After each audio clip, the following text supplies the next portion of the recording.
In the last video we talked about the if statement in C++, and in this video I am going to talk about the if else statement in C++.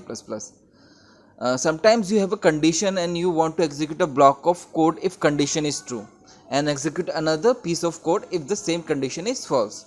So this can be achieved in C++ using if else statement. This is the syntax of the if else statement, and if else statement evaluates the condition inside the parenthesis. If the condition evaluates true, the code inside the body of if is executed. The code inside the body of else is skipped from execution. If the condition evaluates false, the code inside the body of else is executed. The code inside the body of if is skipped from the execution.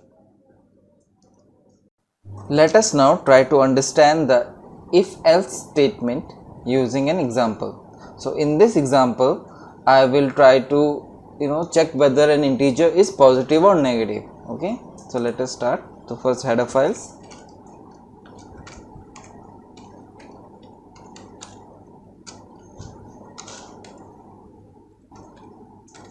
hash include iostream, then using namespace,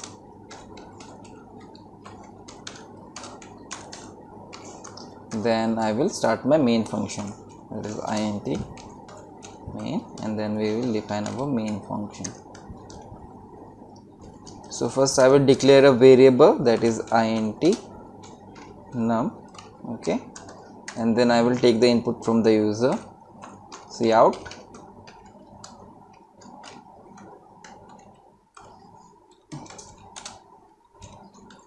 enter an integer. Okay, and then I will keep the number in num. Okay, this is done. Then I will start my if statement, if else statement. If, and I will give the condition, so it will check whether the number is positive. So if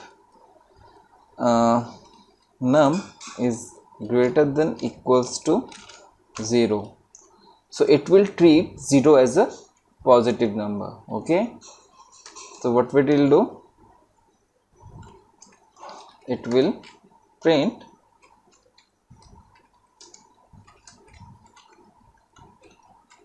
you have entered a positive number. Okay, and if you want to show that number, you can simply just go and write this.